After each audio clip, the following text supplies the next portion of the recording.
Hey there and welcome back. I have the Jaguar E-Type out again. Last time I got the engine running, but that was as far as I could take it. So let's start with looking at the fuel system and then take a look at the clutch. And hopefully by the end of this video, this car will be moving under its own power. The fuel pump is going to be in the back here behind this cover. Just 2 small screws to remove it. I have that little cover off, and it's pretty ridiculous that they called this as having access to the fuel pump. There's very little room to really service anything. You could maybe, with enough struggling, service the points on the fuel pump. And by the way, it looks like this one is either the non-standard pump or a rebuilt one. Looks like there's some stickers on there that would not be original. As long as you get the spare tire out and remove everything from the trunk, it's actually not that bad to get the fuel pump out from there. I have the 2 banjo fittings undone.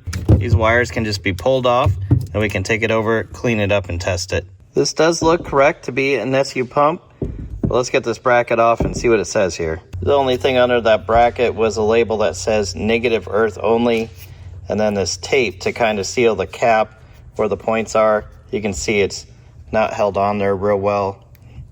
So let's get this off and check out the points. Right here is the points. There's 2 contacts. You can see the top side, those bubbles right there.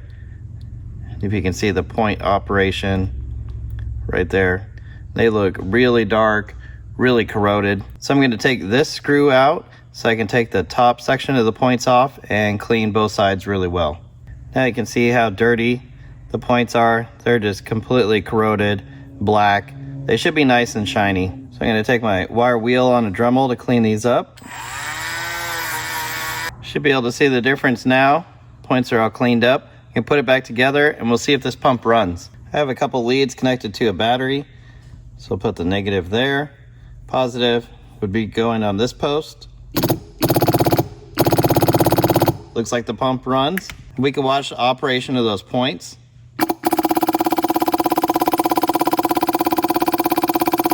Now let's put it back in the car, see if the wiring on the car will make the pump run, and then we can look to getting fuel to it. The pump is back in the car. I'm going to turn the key on and we'll see if the pump runs. The pump does run, so our points were the problem. Now that we've tested the pump, I can fully reinstall it. This is the sludge trap in the bottom of the fuel tank. I'm going to take this plug out so that I can drain out all of that bad fuel. It's going to smell pretty bad, and I'm probably going to get some of it on me.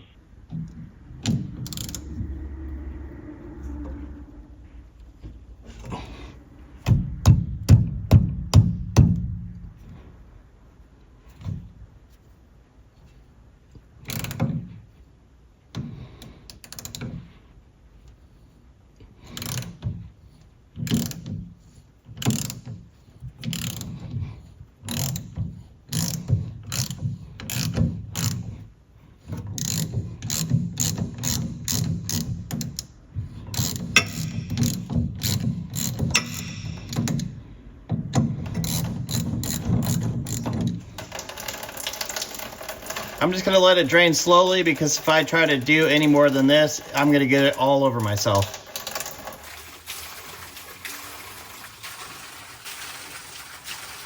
Well, after cleaning up that horrible mess, what we have here is you can see what is left of the standpipe, the pickup tube, and then on the end of this, there used to be a filter sitting in here, and that cup went over it so that you were drawing fuel from the lowest point.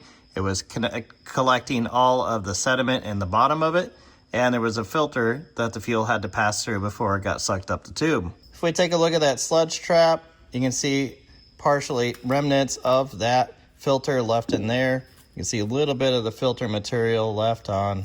Looks like the structure of it was made from a spring. That's all filter material. And then we have the sludge on the bottom of that. So I'll get this cleaned out and then put it back on. I'm not worried about the filter because we're going to use a modern filter up front where someone has already installed a filter. I did a quick sandblasting on that cup, cleaned everything out of the inside of it. Now I can put it back in. I also cleaned as much as I could off of this. This is going to be way better than what we had before. I need to refill the fuel tank, but even the filler cap is stuck. Okay.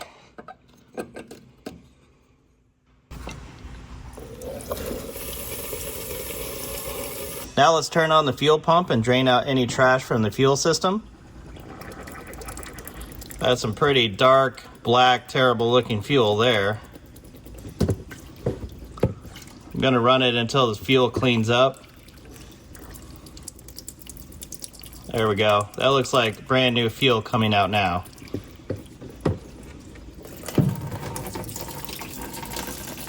Look at all that junk that was in there. Now I'm going to replace the fuel filter with a new one, as well as both of the hoses, and connect it up to the carbs. This car was built mostly with Series 2 mechanicals, but one thing that was kept from the Series 1 is the master cylinder and the hydraulic system for the clutch. Well, this car's already been swapped over to the Series 2 type master cylinder. You can tell that by the way that the pipe exits from the master cylinder. And this was a common swap on the Series 1 cars because the master cylinder for the Series 1 has been unavailable for a very long time. I think they are reproduced now. And since this car is already converted to the Series 2 hydraulics, that's what I'm going to put back in. So I need to disconnect the pipes. There's 2 bolts that hold the master cylinder on, and then I can put the new one in. Underneath the car, we can see the slave cylinder right here. Very, very rusty. So I'm sure that this is frozen up just like the master cylinder. Over here, find these leaves. There's our pipe that connects up to it. So I need to be very careful not to break that when I try to remove it. Now on the other side of that pipe, it goes into the hose. It's really close to the starter. I hope there's good access to that, but I'll be replacing that hose as well. Looks like that hose comes up to right there. I have the green laser on it. So it's pretty bad, but at least you can see it from up here. I'm gonna spray everything down with penetrating oil because I really don't want to break anything here.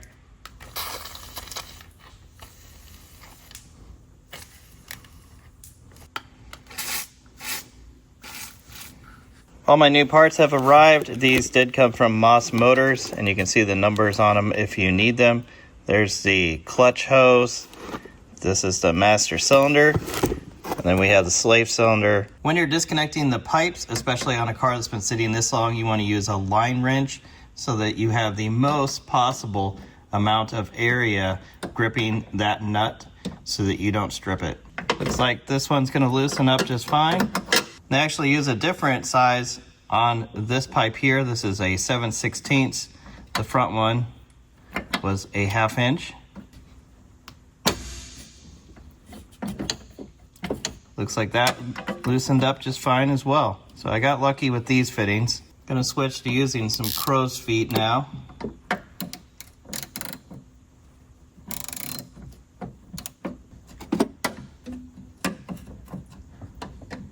Both lines are disconnected. Now I need to disconnect it from the pedal, and then I can take these nuts off to take the master cylinder out. Disconnecting the pedal from the master cylinder means getting up under here so you can remove the cotter pin and then the pin that goes through the pedal and the shaft for the master cylinder and pulling that out. I got the master cylinder out. The old one was a real Girling unit. Here's the new one that I got from Moss Motors, and it comes fully assembled with the shaft, so there's nothing I need to do. Did come with this adapter that is used in other cars, but I won't be using that with this car. I'll reverse the process and put this back in. All right, I've already ran into a problem trying to put this back together, and that's because these reproductions are not made the same as the original. And in this case, what's holding me up is this big boot. I'm sure that this boot works a lot better than the original, but this spacer was on the car that spaces the master cylinder out. You can see it has no problem going through there.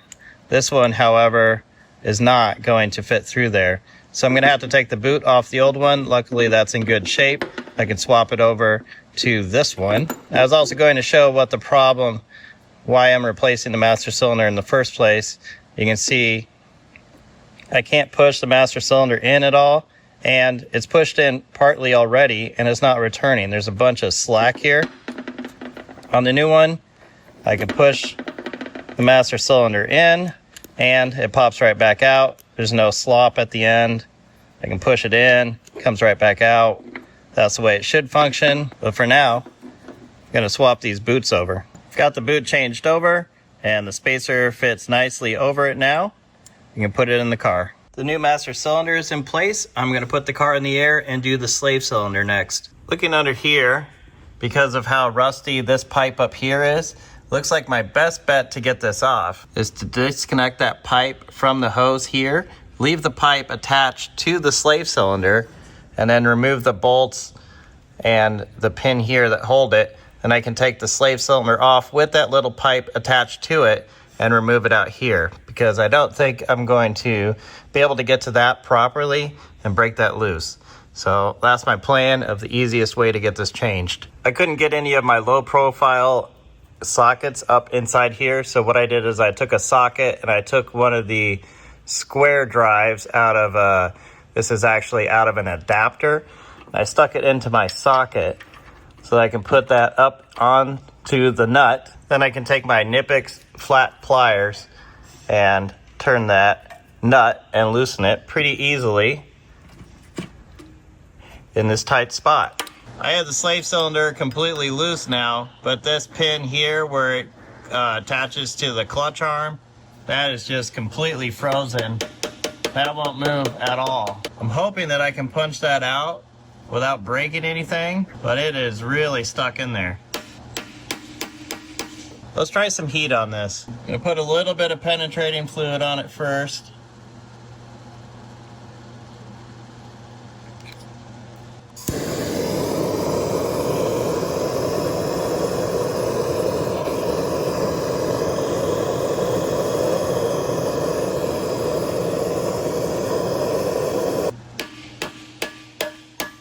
There we go, I got it to move a little bit.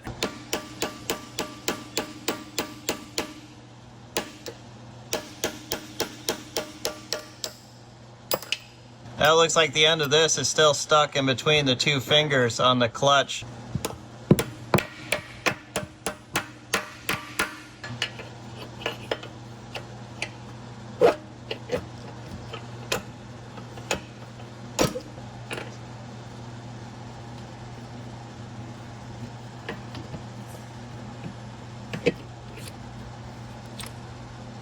I still think this is by far the easiest way of doing this. While the pipe that's attached to the slave cylinder is out of the way, now's a good time to get this hose out. Getting this lower end of the hose off was pretty straightforward. It's getting that upper end of the hose off that I've been dreading about this whole job. I think there's absolutely nothing that I can do from up here.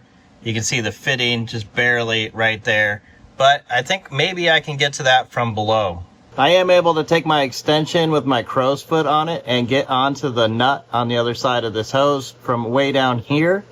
So I think this is going to be the trick for getting that off. That method worked. I got it off. You can tell by the state of my arms how much fun I had doing this, but I got it off. Here's the new slave cylinder and the new hose. I'm going with a stainless hose, and to be fair, this is actually the only hose they had available for this car. I would have had to wait on back order if I wanted a different hose.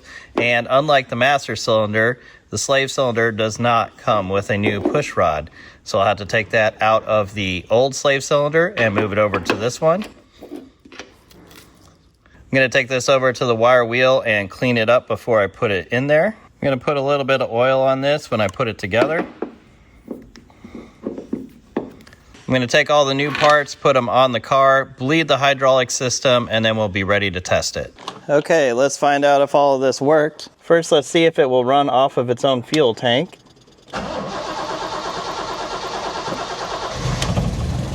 And it does. Now let's see if it can move forward and back under its own power.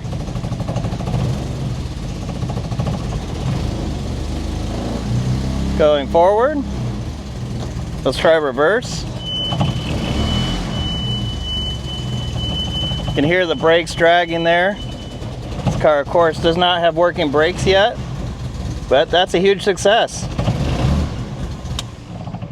Well, I think that's going to be it for today. So if you want to see more videos like this, comment below and click subscribe.